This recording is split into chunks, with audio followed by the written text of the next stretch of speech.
Hey, this is Sean with How to Find a Financial Advisor. I want to answer fairly quickly a common question. Actually, there'll be two questions, but this is one of the two. So the two questions are, why would you want to pay an advisor a 1% assets under management fee? That's what I'll answer in this video. And then the other complementary question would be, why would you not want to pay that 1% assets under management fee? So this will be just touching on why you might want to or where it would fit best. So the reason you would want to, number one, is it's a fairly simple, straightforward, transparent solution. So if you have assets that need to be managed or you want help with, and you have the accounts, most of your stuff is in one place, or you want to move it all to one place, and a big part of what you want help with, or at least any part of what you want help with, is the investment piece, then the 1% per year just comes right out of that account each year and pays your advisor. You don't have to do any math. You don't have to write any checks. You don't have to set up any automatic payment. There's no invoicing.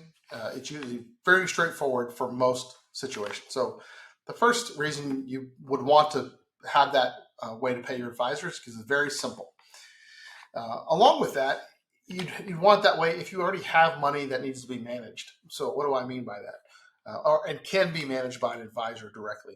So in a lot of cases, if you have most of your money or a good chunk of it in a 401k or a 403b or other retirement plan through your employer at work, you may not be able to move it wherever you want.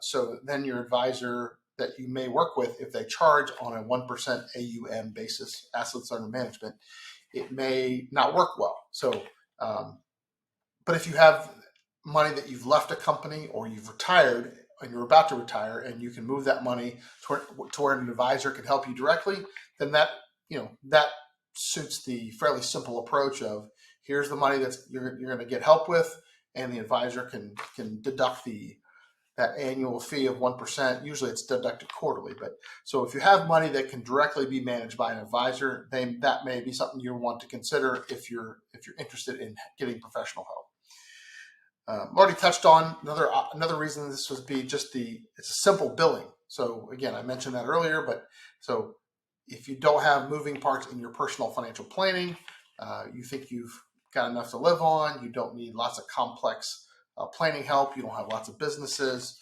you have a fairly straightforward financial situation, that simplicity is also a good potential situation for using this arrangement as well. The next reason you might want to is a term called saliency, and that just means how much do you feel that cost coming out of your account, or how you're billed. So this will actually be in both videos, both why you would not want it and why you would. So I'll touch on here why you would want that. So a lot of times in any kind of decision making, whether that's going to the doctor or other things where you might need to spend money, it is very easy to get caught up in what is it costing me. So a lot of times with people without health insurance may not go to the doctor because they don't want to spend the money, even if they think there's something wrong. And of course, if you don't go to the doctor or you don't get regular checkups, there could be preventive things that don't get caught or don't get done because you don't want to pay what ends up being a fairly small or nominal cost compared to the cost of treating a disease, for example.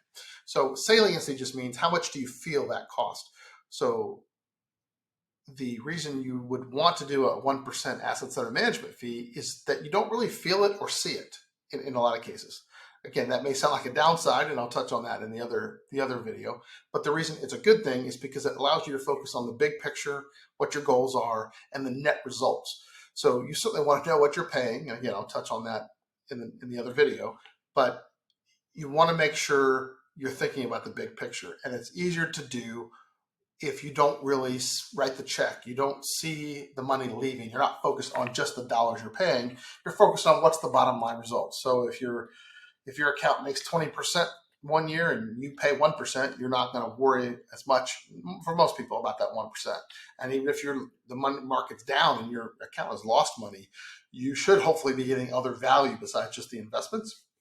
And you can focus on the planning versus what did I pay for this for my account to lose money, which is a natural frustration for people when the market or their account is down and they're paying an assets under management fee. So in this case, it can be a good thing that it allows you to focus on the big picture and not get wrapped up in just the cost. You're hopefully looking at it in the total picture, because it's very easy when the account, the way you pay your advisor is being deducted directly from your account. It's very easy to not really think about it each quarter when the fee goes out, because if you have a $100,000 account and 1% of that per year is $1,000, every quarter that's $250. So it doesn't feel like a large dollar amount in relation to your total account. Again, which could be good or bad, but that in some ways is a good thing, is that you focus on the big picture, not just the cost. Another reason that this arrangement works well is you don't have any permanent commitment. You're not paying an upfront consulting fee or planning fee. The ongoing payments are each quarter. So every basically day, you have the option to transfer your money out or ask them to turn off the fee if you don't want to have that arrangement anymore. And that allows you to pay as you go, which could work well, because a lot of the work that you would do with most advisors would be up front, especially if you're getting some financial planning help in addition to the investment management.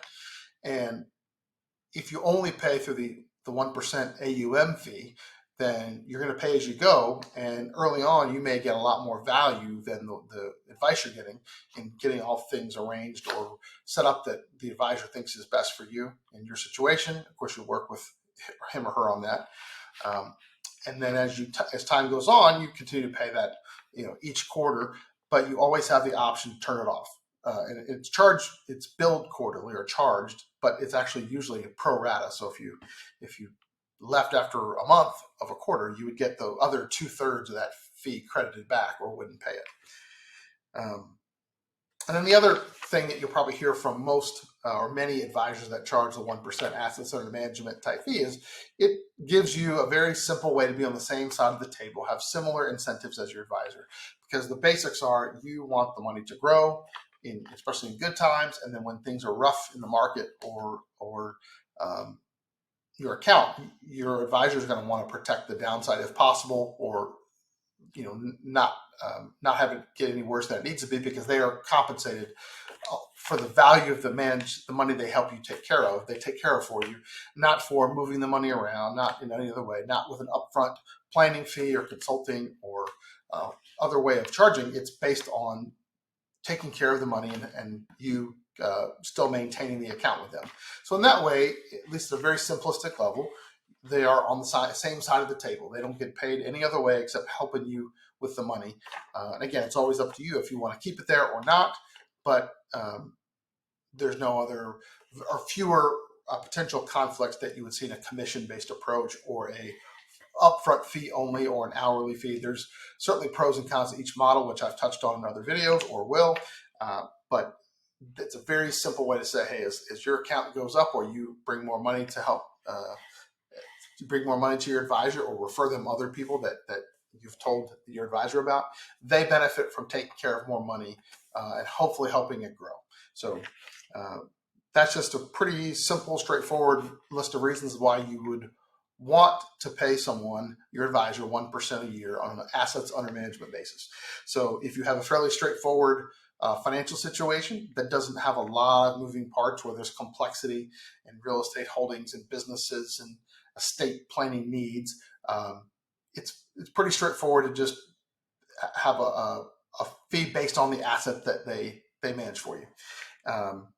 If you have a fairly simple financial situation in it, you can move all your money to your advisor, where your money isn't tied up elsewhere, where they can't bill on it, in which case they may not be focused on the right things if they're only getting paid on managing the money when the money is elsewhere. So I'll touch on that more in the why not to use this arrangement. And then the idea of saliency, that you don't really feel it, so therefore you can focus on the big picture. So sort of counterintuitively, the 1% fee might help you, being deducted from the account, might help you focus on the big picture more than you otherwise would. And then you don't have an ongoing commitment. It's just a day-by-day, quarter-by-quarter, year-by-year decision to retain your advisor. And if you move the money, obviously the 1% of your fee gets turned off that way. And then you have a really straightforward way to help increase the odds that your advisor is doing what they think is best for you and not doing things for other reason, because they only get compensated based on the value of your account and no other criteria, no other incentives that would put their interest ahead of yours. Hope that helps answers that question, why you might want to have a 1% a year advisory fee with an advisor. If I can help, just reach out to me, 469-893-0067, or Kernan at hey.com. That's KERNAN at HEY.com. Thanks.